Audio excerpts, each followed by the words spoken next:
إن الحمد لله نحمده ونستعينه ونستغفره ونعوذ بالله من شرور أنفسنا ومن سيئات أعمالنا من يهده الله فلا مضل له ومن يضلل فلا هادي له وأشهد أن لا إله إلا الله وحده لا شريك له وأشهد أن محمدا عبده ورسوله صلى الله عليه وسلم وعلى آله وصحبه ومن تبعهم بإحسان إلى يوم الدين أما بعد. So I just wanted to make a short video about the Uluww of Allah Azza wa Jalla and some of the shubuhats about it, and inshallah I hope this is beneficial.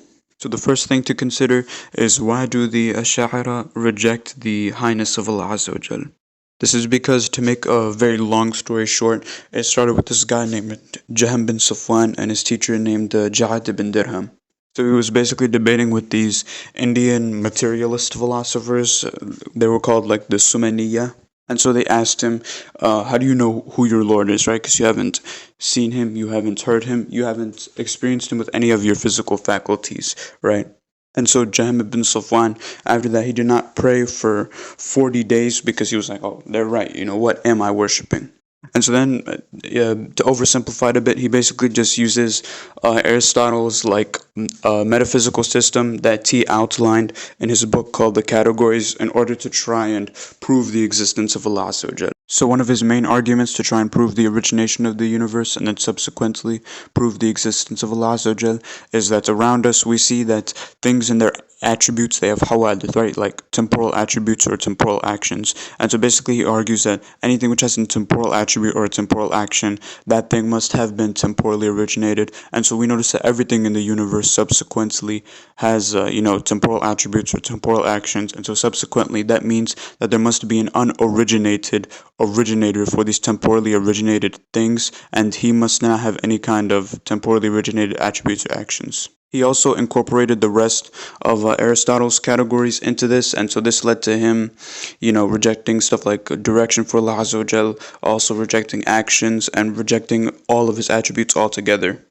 So Jahm incorporated all of Aristotle's 10 categories in order to try and prove the existence of Allah Azza wa Jal, and sometimes you hear this called al-Maqulat al-Ashr, which is just the 10 categories, or you'll sometimes hear called al-Jawhar wal-A'rad, which means like the substance and the incidental attributes. And so basically the first category that Aristotle has in his 10 categories is regarding what something is, and this is the substance, or al-Jawhar. And then the rest of the 9 are incidental attributes, or a'rab, or accidents, and these basically just deal with how it is, like just describing the substance. These are the substance's incidental attributes. So I'm just going to list them off. So you have al-kam, which is, the quantity. So for example, the length or width of something. You have the quality, al-kayf, which is, its perceived characteristics. You have al-idafa, which is its relation, like how is it in relation to others. You have place, al-ain, or where it is. Time, meta, which is, answering like when, or like temporal characteristics of the substance. Al-wada', which is the position, like how the substance's parts are ordered in relation to each other. Action. Al-fi'al, which is what the substance is doing. Al-infi'al, which is affection, or how the substance is being acted upon. And al-milk, which is the possession, like what the substance possesses. And so after the Jahmiyyah died down, the Mu'tazila took up their Aqidah, and then after the Mu'tazila came the Kullabiyya, and so the Ash'ara came from the Kullabiyya, and so they just took up the same teachings that the Mu'tazila and the Jahmiyyah had, and they differ on some issues, but the overall foundation and argument is the same. They believe in the exact same argument, but like the Jahmiyyah just believe that Allah Azza wa Jal has no names and no attributes. The Mu'tazila affirm all the names, but they believe Allah Azza wa Jal has no attributes. The Kullabiyya, they affirm the Sifat Khabariyya, but they differed with regards to the speech of Allah Azza wa Jal, and they affirm the whole Kalam Nafsi thing, like that the Quran that we have is created, and that there's some eternal, like esoteric or ethereal kind of Quran with Allah Azza wa Jal that's just meanings, it has no letters or words to it, and it's eternal, but the one that we have in this world is created. And the Ash'ara took up that, but they also denied the Sifat Khabariyya, and they only affirm 7 attributes. And the Maturidiyya, they do the exact same thing, except they took directly from the sources of the Mu'tazila, and they affirm 8 attributes in contrast to the Ash'ara's 7. So what we get is a creed which clearly contradicts the clear texts of the Quran and the Sunnah. And so whenever the Ash'ara or the Jahmi or any group besides them, when they would find these texts that would imply that Allah Azza wa Jal is above the heavens, or that He has temporal actions, or that He has a hand, or any other of these kind of attributes, then they would just, they call it ta'wil, but in reality it's tahrif, right? They say ta'wil because, like, you'll find a lot of the times in classical sources they'll refer to the tafsir of the Quran as tafsir. Like, for example, the Prophet ﷺ, when he was making dua for Ibn Abbas, he said, Allahumma allimhu ta'wil, right? Allah, oh Allah, teach him ta'wil, right? Meaning the meanings of the Quran, right? And its correct interpretation. And also, like Al-Imam al-Tabari, he called his tafsir جامع البيان عن تأويل آية القرآن, right? So he used the word ta'wil to, obviously in this case mean tafsir. And so the reason why it's tahrif and not ta'wil is because in those cases ta'wil has an actual relationship with the text, right? But what the Ash'ara do is tahrif. They're distorting the meaning of the Quran without any kind of valid proof. Rather, it's just to satisfy their false philosophical argument. So, like, imagine we have two people. We have Zayd and we have Amr, right? So Zayd says that Amr is telling the truth, but then the next time he says that Amr is lying, right? A second time he says that Amr is lying, and so because of that, we know that Zayd is inconsistent and he's contradictory. So we don't have to trust Zayd anymore, right? So this is basically what the Ash'ara are doing, right? So they bring their philosophical proof and they say, oh look, because of our philosophical proof, Islam is true, right? But then when you find in the Quran, it says, for example, Ar-Rahman ala al-Arsh istawa, right? It says, oh no, we do not take this, right? And so they're basically saying that the Quran and the Sunnah then are lying, and it's intentionally trying to show tashbih and tajseem and show comparison between Allah Azza wa Jal and His creation. And we find Ash'ari scholars, like for example, As-Sanusi, say things like Usul al-Kufri Sitta, right? The fundamental foundations of kufr are six. And so he mentioned five of them. And then the sixth one, he said, وَالتَّمَسُّكِ فِي أُصُولِ الْعَقَائِدِ بِمُجَرَّدِ ظَوَاهِرِ الْكِتَابِ وَالسُّنَّةِ مِنْ غَيْرِ عَرْضِهَا عَلَى الْبَرَاهِينِ الْعَقْلِيَّةِ. Right? So he says, and holding on to the apparent meaning of the Quran and the Sunnah without considering it in the light of rational evidences, right? So he directly here says that the Quran is full of, kufr and tajseem, and to hold on to these apparent meanings is kufr and tajseem. But we read in the Quran that Allah Azza wa Jal describes Himself as Ahsanu Haditha and Asdaqu Qila, right?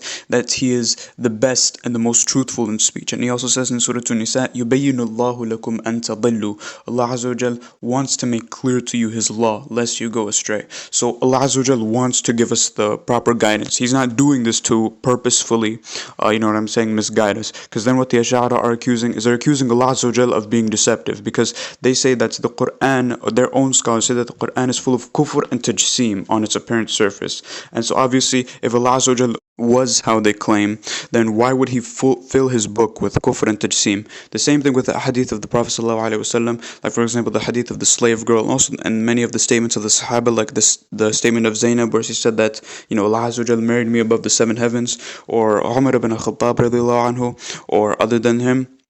Like, they all say the same thing, right? According to the Ash'ara, all of this is kufr and tajseem. And so it would completely contradict what we find in the Quran, where Allah Azza wa Jalla says that He wants to clarify to us His law, and He is the best in speech and the most careful in speech, and He will not do anything to purposefully misguide us. I'll keep this section relatively short, but the texts which mention the Uluww of Allah Azza wa Jalla and that He's above the heavens literally are so many, right? It's like Ibn al-Qayyim rahimahullah, he says in his Nuniyah, Ya qawmana wallahi inna li qawlina alfa tadullu alayhi bal alfani, right? Our people, by Allah, indeed for our opinion, our statements is 1,000 evidences, rather 2,000, right? I mean, there's so many, like I'll just quickly put them on the screen. The hadith of the slave girl in Sahih Muslim, which the authenticity of the Sahih of Imam Muslim is ijma', right? It's consensus. Also the hadith in Sunan at-Tirmidhi, which Imam at-Tirmidhi grades as authentic, and also the two verses in Surah Al-Mulk, and there are many other evidences, but this is just a short summary of that. So generally, the Ash'aris have a few common methods of arguing. So the first one that they will go for is they will say, oh, you can't affirm direction for Allah Azza wa Jal because only bodies can have direction, right? So that would be tajseem. But that's kind of just relying upon their philosophical proof, which we don't even believe in, that, which was subsequently results in Allah Azza wa Jal being spacious. It's kind of like if a Christian were to say, oh, the Quran is wrong because it contradicts the Bible. I mean, Habibi, we don't believe in the Bible in the first place, right? So you can't use it as a proof against us. The same thing with tajseem. And so we could apply to this attribute what is applied to other attributes, right? So Allah Azza wa Jal is not above in the same way that the creation are above, right? So for example, like with existence, right? Do you exist? Yes. Does Allah Azza wa Jal exist? Yes, right? Are your two existences alike? No, right? Because then that would entail that there is a similarity between the creator and the creation, right? But we do this for all the attributes, right? We say that just because there is the same meaning between them, the howness is not expressed in the same way. If this argument of qadr mushtarak, that, oh, they both share the same attribute, like this attribute's found in creation, etc., etc., then we would have to reject all attributes for Allah Azza wa Jalla, which is just complete nonsense. Even their own scholars like Al-Ghazali mentioned this. So he says in مقصد الأسنى فكذلك لمعرفة الله سبحانه وتعالى سبيلان أحدهما قاصر والآخر مسدود. أما القاصر فهو ذكر الأسماء والصفات وطريقة التشبيه بما عرفناه من أنفسنا فإنا لما عرفنا أنفسنا قادرين عالمين أحياء متكلمين ثم سمعنا ذلك في أوصاف الله عز وجل أو عرفناه بالدليل فهمناه فهما قاصر كفهم العنين لذة الوقاع بما يوصف له من لذة السكر. بل حياتنا وقدرتنا وعلمنا أبعد من حياة الله عز وجل وقدرته وعلمه من حلاوة السكر من لذة الوقاع. بل لا مناسبة بين البعيدين. وفائدة تعريف الله عز وجل بهذه الأوصاف أيضا إيهام وتشبيه ومشاركة في الاسم، لكن يقطع التشبيه بأن يقال ليس كمثله شيء فهو حي لا كالأحياء وقادر لا كالقادرين، كما تقول الوقع الذي كالسكر، ولكن تلك اللذة لا تشبه هذه البتة ولكن تشاركها في الاسم. So Al-Ghazali says, so likewise there are two paths towards the knowledge of Allah Azza wa Jal. One of them is deficient and the other is completely closed off. As for the deficient one, it is the mentioning of the names and the attributes, and by way of comparison from what we know from our own selves. For once we realize that we ourselves are capable, knowledgeable, living, speaking, then we hear that in reference to Allah Azza wa Jal, or deduce them through reasoning. We understand them in a limited way. Like how an impotent person can comprehend the sweetness of intimacy when, or through the analogy of the pleasure of the sweetness of sugar. Rather, our life and our capability and our knowledge are even more farther removed from the life of Allah Azza wa Jal, from His ability and His knowledge, than the sweetness of sugar, from the pleasure of the sweetness of sugar, from the pleasure of intimacy. Rather, there is no relationship between these two.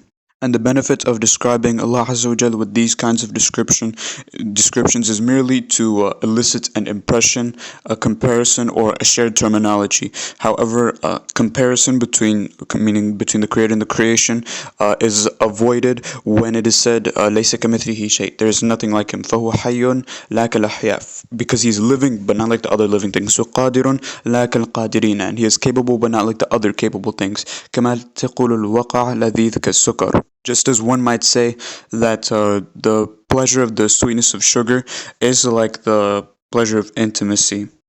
However, that pleasure is not at all like this one. Rather, they merely share a name. So this is literally the Athari Aqidah through and through, right? Described by Al-Ghazali. Like, we can't exactly create a limited definition of what knowledge is or what power is, etc., etc., because Like if a person were to know generally what sweetness is, right? They would know that the sweetness of a candy, like, say a Sour Patch Kid or something like that, is not the same as the sweetness of a fruit like a mango, but he still has a general concept of what, sweetness is. The same goes with everything else, right? We have the general concept of what knowledge is, but that doesn't mean that when we say describe two entities with knowledge, that they have the same kind of knowledge. The same goes with existence and also other attributes like face, hands, aboveness, etc. And now to actually go into the logical aspect of this, the first argument that inshallah I will give in order to try and disprove the claim that Allah Azza wa Jal exists everywhere, Allah Azza wa Jal exists nowhere, is from Al Imam Ahmad. So the first question that Al Imam Ahmad he asks is, like in this broader argument, is did Allah Azza wa Jal exist when there was nothing, right? Obviously the Ash'ari would have to say, yeah, Allah Azza wa Jal did exist at a point when there was nothing else besides him. Then you will ask the Ash'ari, did Allah Azza wa Jal create the creation within His essence or outside of His essence? And so basically this is just trying to get them to ponder the question of, does Allah Azza wa Jal exist inside or outside of His creation? And so basically the Ash'aris, like Sa'id Fawda, they have a way of trying to play around this. So, in Aristotelian philosophy, as Aristotle outlines in chapter 10 of his book, The Categories, there are four kinds of propositions of opposition, right? So, like four ways of expressing two opposing things, right? So, the first we have is contradiction, and this is basically when we have one positive statement and one negative statement, right? So, both of them cannot be false and both of them cannot be true, right? One of them has to be true and one of them has to be false, right? For example, if we said the shirt is red or the shirt is not red, right? We cannot say that both of them are true and we cannot say that both of them are false because this is logically impossible. Or, you exist and you don't exist. These are two complete opposites. And so, obviously, not this would be a case of contradiction. And so the second would be a case of contrariety. And so contrariety is basically when you have two positive statements, right? Both of them can be false, but the two of them can't be true at the same time. So for example, if we said that the shirt is green and the shirt is blue, right? It's possible that both of them could be false and the shirt could be red instead, right? But it's not possible for both of them to be true. And then the third we have is relativism, and this is basically just expressing a kind of relation between any two entities, A and B, like between any two existence. Like if we said that A is the father of B and B is the child of A, right? That's just an example of relativism. And so then the fourth category that we get is we get privation versus possession. So privation is basically the way of saying that a specific thing doesn't have a certain quality or form that's required by the nature of that thing, right? So for example, if we say the blind man lacks sight, that's an example of a privation. And then we have possession, and so that's a way of showing that a certain thing has a specific quality, like saying this man possesses sight. And so it's in this fourth category where the discussion kind of comes through. And so basically what the Ash'ara are doing here is they are saying that, okay, look, and when we're discussing God, we have to distinguish between the contradictions and the contrarieties, right, in terms of the kind of propositions we're putting forth. So they say that asking, is Allah Azza wa Jal inside the creation or is He not inside the creation? And that is, a proper contradiction. But they say that if you say that if Allah Azza wa Jal is outside or if Allah Azza wa Jal is inside the creation, right, between outside and inside, then this would be a case of contrariety. And so they say that this question of whether Allah Azza wa Jalla is inside or outside, they say that this question is invalid and is rather a question of contrariety rather than a question of contradiction because there is, a lack of potentiality, right? So they will bring up the example of a wall, right? They'll say, oh, you can't describe the wall as either deaf or a hearing because there's a lack of potentiality in regards to the wall in terms of just the general attribute of listening. And so they say the same thing with Allah Azza wa Jalla being inside or outside of His creation. The first issue with this is that obviously this just conflates with any kind of rational understanding of the Arabic language, right? In Arabic, if we were to say something is dakhil, then obviously it would necessitate that it's, kharij, right? In the Arabic language. So if we were to say that something is inside in the Arabic language, it would necessitate that it's outside. And vice versa. If we were to say something is kharij, then that would 100% indicate that it is dakhil.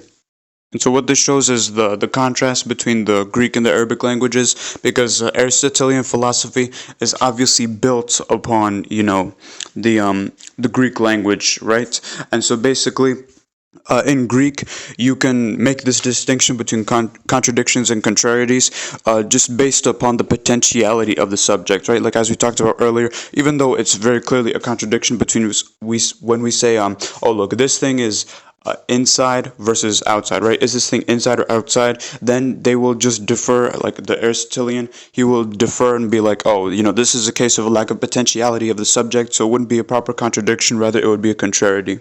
But we see in the Arabic language, especially with the Quran, right? Allah Azza wa Jal, He describes the idols as dead, right? Now the idols, they're just random, things made out of rock that someone carved with their own hands, right? There is no potentiality within the subject in regards to life or death. But what the Quran does, and what is found within the Arabic language, is that you can describe these things as, dead or living despite the lack of potentiality. And so what that would do is it would refute the claim that they made where they said there's a lack of potentiality with God to be described with either outside or inside. Rather, we would have to say for a proper contradiction statement that it would have to be inside versus not inside. But we see this in the case of the idols, where the Quran says in Surah An-Nahl, verse 21, it describes them as amwatun ghayru ahya, right? As dead and not living. So obviously, even though there's a lack of potentiality of the subject of idols in regards to life, still we see that it can be described as a contradiction in those terms, in terms of, just the propositional statements. And so thus this logical fallacy also applies to the Ash'ara in regards to, just the basic understanding of the Arabic language. And we can just demonstrate this further, like, it's like what many of the Batiniya, they say, oh, Allah Azza wa Jal, that we don't describe him as either existing or not existing. And they will just bring up the whole, waffle about the lack of potentiality of the subject again. So now that we dealt with that, let's go back to the question of Al-Imam Ahmad. So Al-Imam Ahmad, he asked, did Allah Azza wa Jal, did he create the creation inside or outside of his essence? Obviously, it would have to be outside of his essence, because then, this would be kufr, right? Then you're saying that, shaitan and all this stuff happened inside the very essence of Allah Azza wa Jal.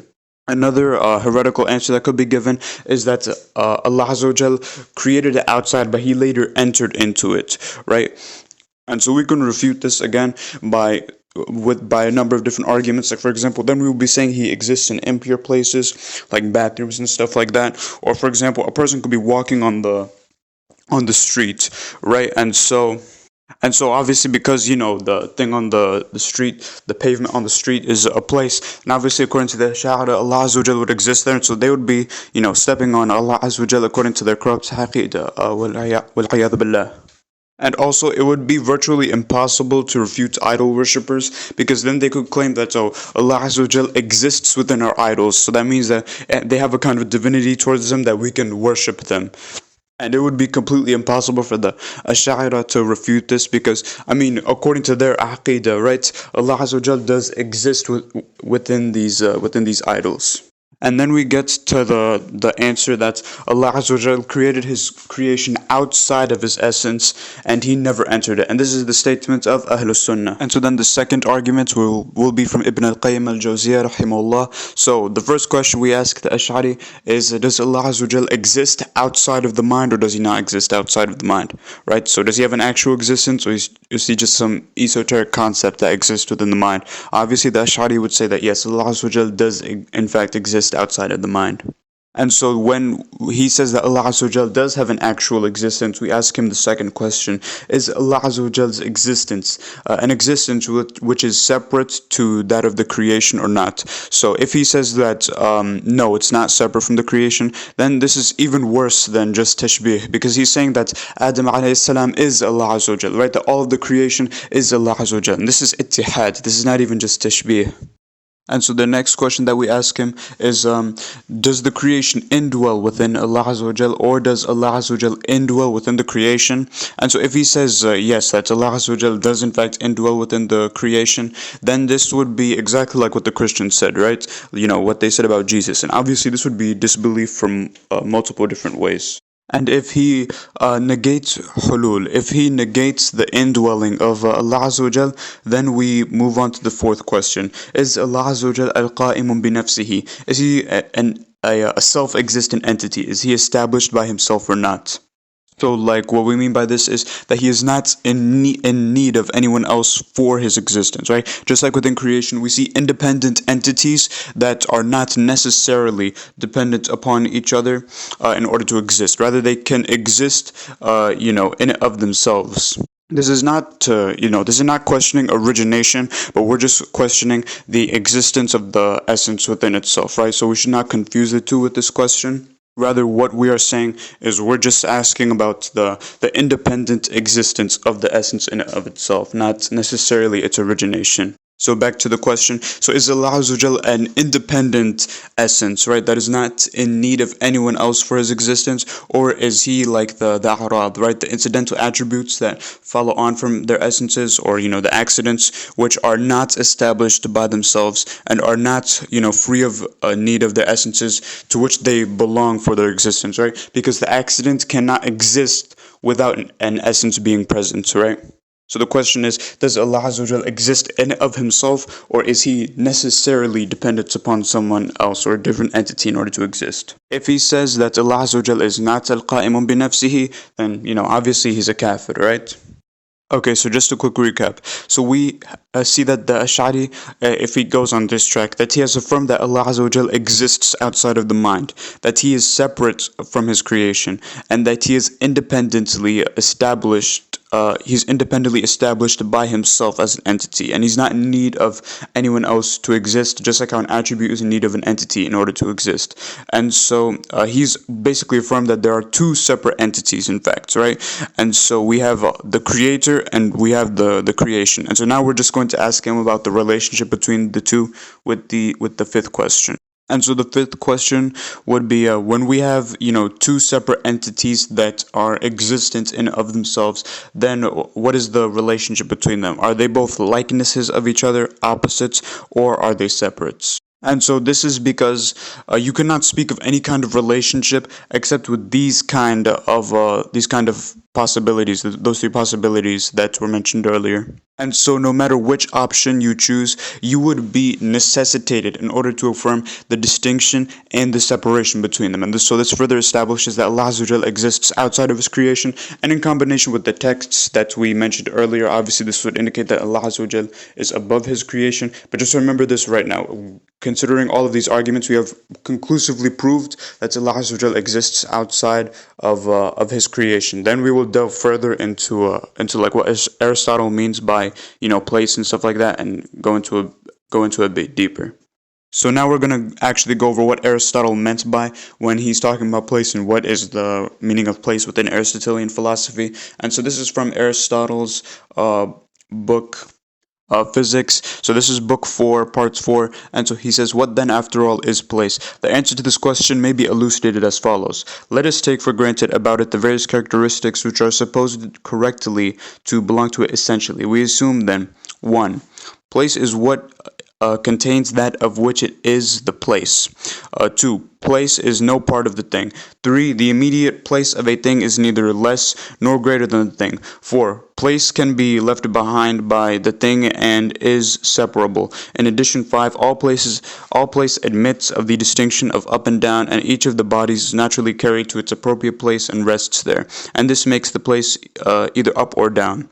So basically what he's saying right here is he's just trying to define what are the characteristics of place. The first characteristic he mentions is place is what contains that of which it is the place, right? And so basically what he's saying is that, it contains the object, right? Like how a cup would contain water. And so then the second characteristic he mentions is that place is no part of the thing, right? So the water is not part of the cup. But we would not, for example, let's take for example blood and the body, right? Blood is an actual part of the body, so we would not say that that the body is necessarily the place of the blood, since the blood is a very part of the body.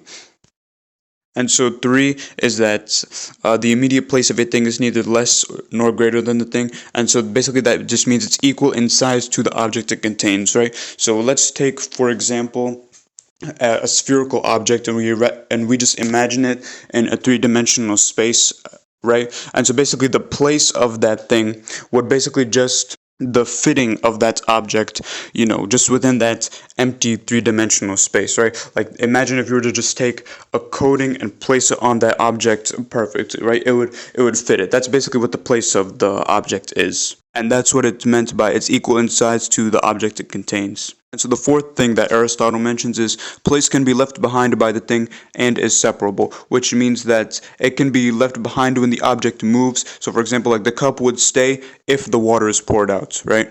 And so then fifthly, it says all place admits of the distinction of up and down, and each of the bodies is naturally carried to its appropriate place. And so basically this just means that place just determines like natural motion. So like heavy things fall down whilst fire rises up. So up and down thus are both directions which are rooted in place. And so the fact that we are using these directional terms only makes sense if place in and of itself has a kind of structure like up and down. And so then Aristotle goes on to say, having laid these foundations, we must complete the theory. We ought to try to make our investigation such as will render an account of place, and will not only solve the difficulties connected with it, but will also show that the attributes supposed to belong to it really do belong to it. And further will make clear the cause of the trouble and of the difficulties about it. Such is the most satisfactory kind of exposition. So this one, Aristotle is basically just saying, we want a real philosophically sound definition of place, and that's what we're going to do. And so then Aristotle says, we say that a thing is in the world in the sense of in place because it is in the air, and the air is in the world. And when we say it is in the air, we do not mean it is in every part of the air, but that it is in the air because of the outer surface of the air which surrounds it. For if all the air were its place, the place of a thing would not be equal to the thing which it is supposed to be, and which the primary place in which a thing actually is. Right? I mean, this is exactly what we were talking about earlier when we were mentioning the characteristics of place that Aristotle was talking about.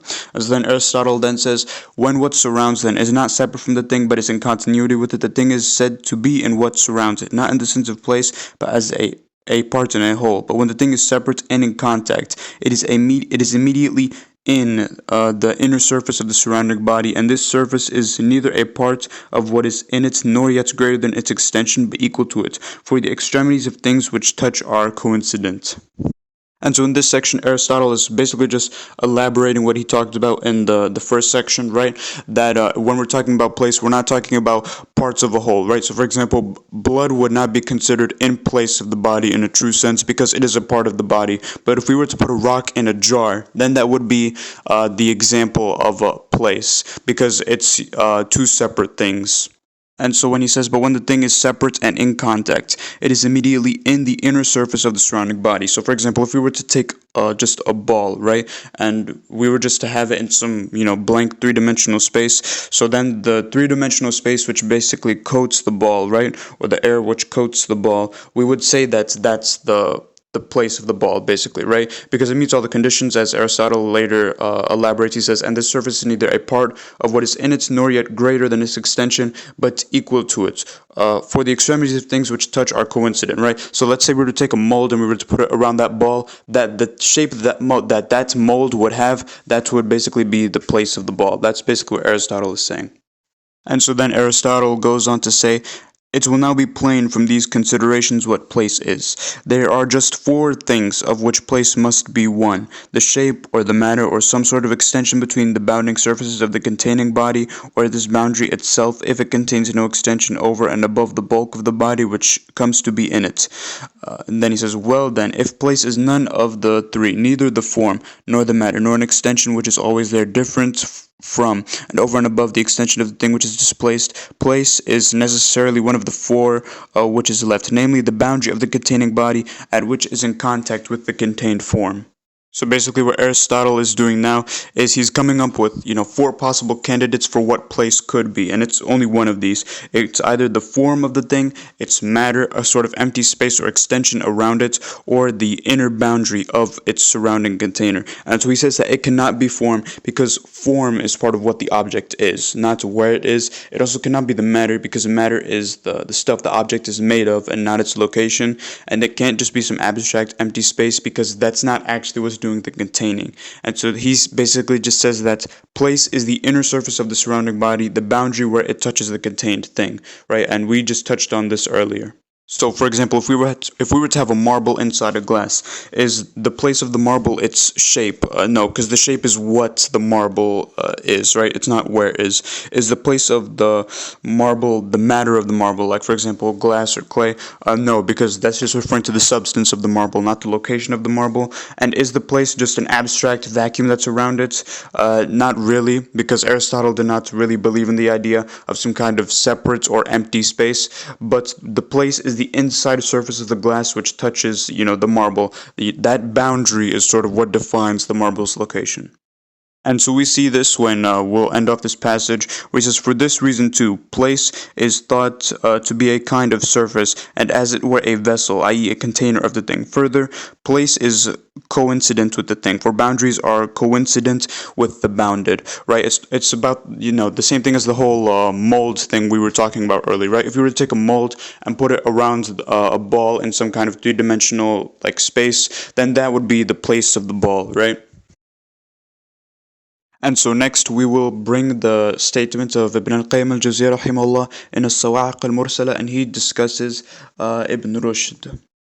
So Ibn al-Qayyim rahimahullah says أخبر الناس بمقالات الفلاسفة قد حكى اتفاق الحكماء على أن الله وملائكته في السماء كما اتفقت على ذلك الشرائع وقرر ذلك بطريق عقلي من جنس تقرير ابن كلاب والحارث المحاسبي وابي العباس القلانسي وأبي الحسن الأشعري والقاضي أبي بكر ابن الباقلاني وأبي الحسن ابن الزاغوني وغيرهم ممن يقول إن الله فوق العرش وليس بجسم.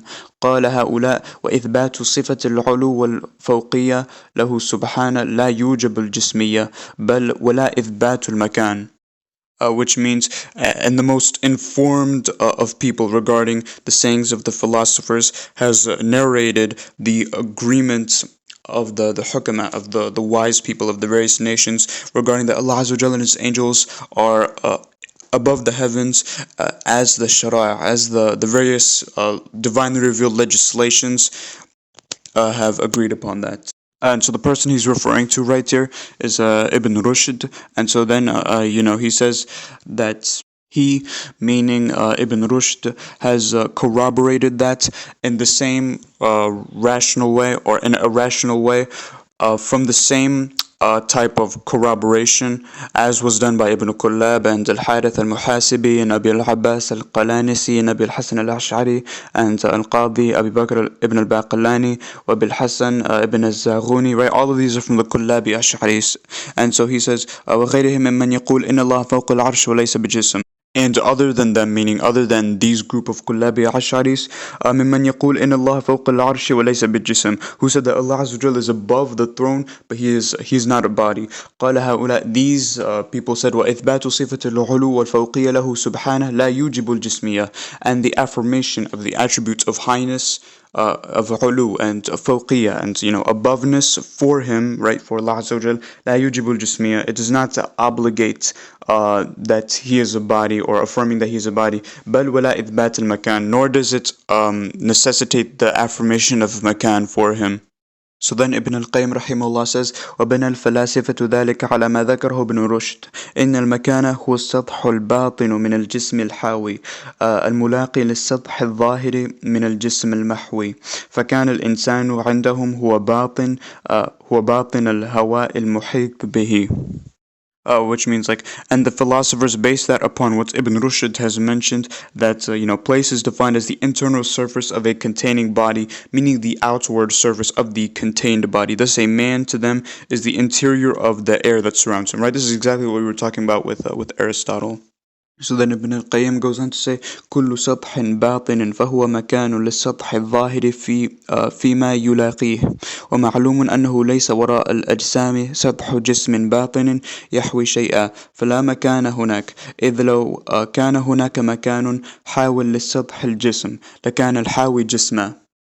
which means, and every internal surface is the place for the outward surface of the contained body that it meets. And it is known that there's not in existence beyond the created bodies any internal surface of a body that contains anything. Therefore, there is no place there. There's no makan there. Because if there was a place there that contains the surface of a body, then the container too would be a body, and so on and so on. And so it would basically be a kind of an infinite regress.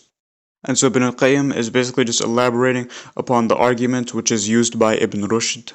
Because a place, as we read with Aristotle and other than them, is the inner surface of a surrounding body touches the outer surface of a body inside it. Right? And so there must logically be a point at which the universe or the created bodies end, and so then obviously there would be the absence of this internal surface of another surrounding body outside of it, or else then what we would have is the universe would go on to infinity.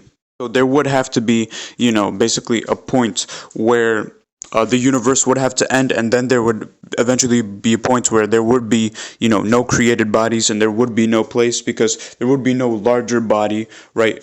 No larger body whose interior would surround another body, right? Which would obviously then subsequently create place. And so this is false both, obviously from an Islamic perspective and also from the from a general scientific perspective, because like obviously we know that the universe is expanding, and so obviously if it's expanding, that means that it can't be infinite, right? And also, if as we mentioned earlier with Ibn al-Qayyim's previous argument, was that we already established that there had to be a point where the universe stopped existing, right? Because then, if you said that the universe, existed infinitely, then this would be, disbelief, right? Because then you'd be saying that Allah Azza wa Jal would essentially have to exist inside His creation, or that His existence would not necessarily be separate from His creation. And so then Ibn al-Qayyim went on to say قال فإذا قام البرهان على وجود موجود في هذه الجهة فواجب أن يكون غير جسم فالذي يمتنع وجوده هناك هو وجود جسم لا وجود ما ليس بجسم. And so Ibn al-Qayyim then said, and for this reason, he, meaning, Ibn Rushd, said, when the proof has been established for the presence of something which is existing in this direction, of an existent in this direction, like obviously meaning aboveness, then it is obligatory that he is not a body, because that which prevents his existence there is the presence of a body, and not the presence of that which is not a body. And so let's just recap what happened here. And so basically, firstly, we already know, right, just for a fact, that the universe must come to an end, right? And so whatever is beyond the universe, this is not, a place, right? A place in the sense that exists within the boundaries of the created universe, right? And so because we already established that Allah Azza wa Jal must exist outside of the universe, and that He must exist outside of His creation, it then follows that Allah Azza wa Jal is not a jism or a body. And so what would make it impossible for Him to be a body is that if He was a body, then there would have to be another surrounding container which would contain Him, right? And this is impossible again, because this would result in an infinite regress. And so this does not conflict with anything we said earlier. And so this establishes that we can affirm that there is, direction for Allah Azza wa Jal, but this does not mean that we say that He is a body, unlike what the Ash'ari claim. And so then Ibn al-Qayyim goes on to say وقرر إمكان ذلك كما قرر إثباته بما ذكر من أنه لا بد من نسبة بينه وبين العالم المحسوس فيجب أن يكون في جهة العلو. And so he, meaning Ibn Rushd, corroborated the possibility of that, just as he corroborated its affirmation due to what he mentioned, that it is necessary for there to be a relation between him and the perceived universe. And as this is the case, it is obligatory that he is in the direction of above, right? Al-Uluww. So remember what we mentioned earlier with the previous arguments from Imam Ahmad and Ibn al-Qayyim. We know that Allah Azza wa Jal must exist outside of His creation. He must exist outside of this universe. And we also know that He is al-Qa'imun bi nafsihi, that He has an existence in of itself, right? The fifth question from Ibn al-Qayyim. So there must be a relationship between this world and Allah Azza wa Jal.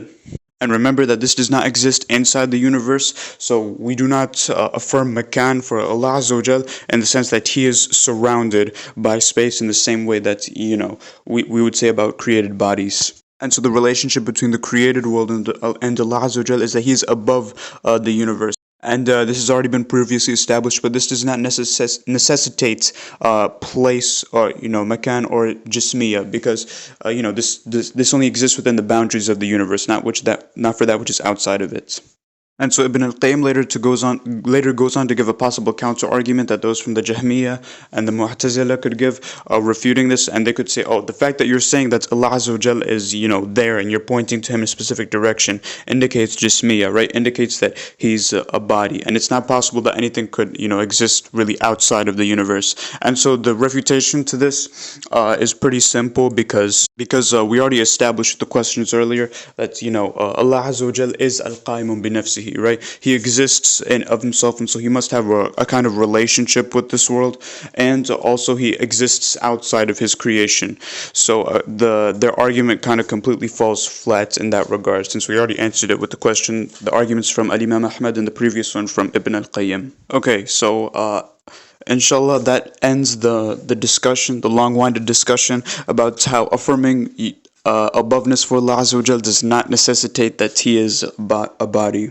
Next, we will go on to the statement of Al-Imam al-Tahawi in his Aqidah, where he says, لا تحويه الجهات الست كسائر المبتدعات, right? The six directions do not enclose or contain or encompass or surround him, as is the case with all of the created things. So the six directions refers to, in front, behind, left, right, and up and down.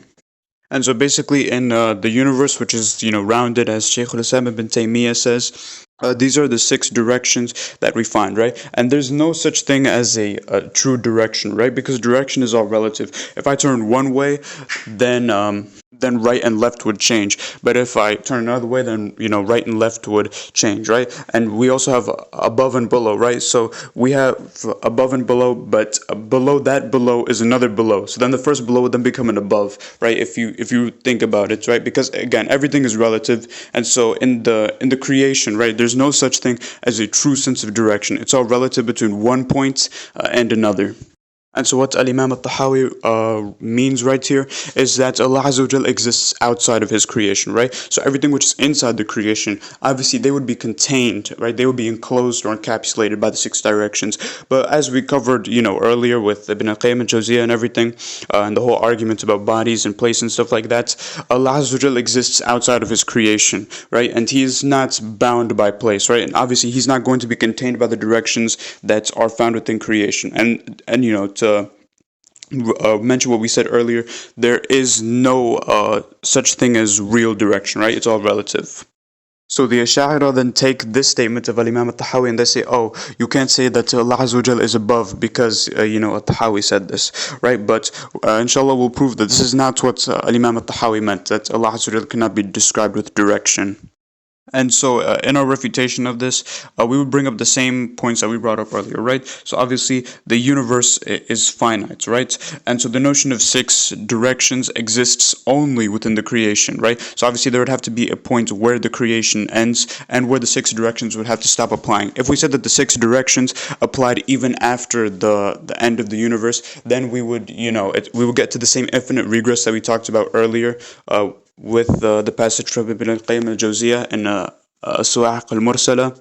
And so there would, just have to be a point where the universe ended and the six directions also would, not exist. And also, we know that Allah Azza wa Jal, He has a true and real existence outside of the mind and outside of the creation, as we proved with the two arguments from Ibn al-Qayyim and from Al-Imam Ahmad, and also all of the textual evidences that we brought earlier, right? These cannot be denied and these cannot be distorted. And so remember that direction is not something which is existing in of itself, but rather it's just a relationship between two entities. And the Ash'ari, instead of taking their Aqidah from the book and the Sunnah and from the prophets and the messengers, what they did is they took their Aqidah from Aristotle and from Jahm bin Safwan and from Ja'ad bin Dirham, right? They do not care about the texts in the slightest. And so they put their metaphysical rules and necessities above the actual reasoning of the messengers and the revelation. And so what they have done is they've taken, this metaphysical language and these terminologies, which are from the atheist philosophers, in order to characterize the observable universe, in order to characterize that which is uncreated, right? So they say, oh, if you describe something with direction, that means it must be a body and it must be above. But we already refuted this in detail earlier. And so, if anything, Tahawi's statement is, a proof for the Uluww of Allah Azza wa Jal, since it shows that He is not contained by His creation. And it establishes that He is outside of His creation and outside the confines of the created bodies, which are encompassed by the six directions, because they are within the creation. So we can also contrast this with other statements of Imam al-Tahawi, where he says, وَالْعَرْشُ وَالْقُرْسِ حَقٌّ وَهُوَ مُسْتَغْنٌ عَنِ الْعَرْشِ وَمَا دُونَهُ مُحِيطٌ بِكُلِّ شَيْءٍ فَوْقَهُ. And the Arsh, the throne, and the Kursi and the footstool are true, and He, Allah Azza wa Jalla, is not in need of the throne and whatever is below it. He encompasses everything and is above everything, right? So in reality, this statement does not support the Ash'ari creed whatsoever, but it's in fact just a mujmal statement, right? It's just an ambiguous statement which can easily be explained. And so the next doubt which they will bring is they will say, oh, your scholars like Shaykh al-Islam ibn Taymiyyah and Imam al-Dhahabi and other than them, they all affirmed that the earth was round. So how can you reconcile this with the fact that Allah Azza wa Jalla is above, right? So I'm just going to show this drawing here. So let's suppose we have two people on opposite sides of the world. We have Zayd and we have Amr, right? Both of them are pointing up, right? And so obviously anytime they're pointing up, what they're going to be doing is they're going to be pointing towards outside of them, right? And so obviously the aboveness is relative to both of them, right? And so we have the little moon up there, right? And so the moon is above both of them because it exists relatively to them. It's above because it's outside of the earth, right? And obviously they will be pointing up, and everything which is outside of the earth would be up when they're pointing like that, if that makes sense. And so I myself, as the artist, I would also be above them, right? Because I would be outside of the earth relative to them, and that's what the aboveness is to them. And so in this way, I'm not bound by their directions, even though they say that I'm above according to them, right? And so obviously with Allah Azza wa Jal, وَلِلَّهِ الْمَثَلُ الْأَعْلَى, right? Allah Azza wa Jal has the highest of examples. And so if we can draw these kinds of examples with creation, then obviously Allah Azza wa Jal is even more deserving of this.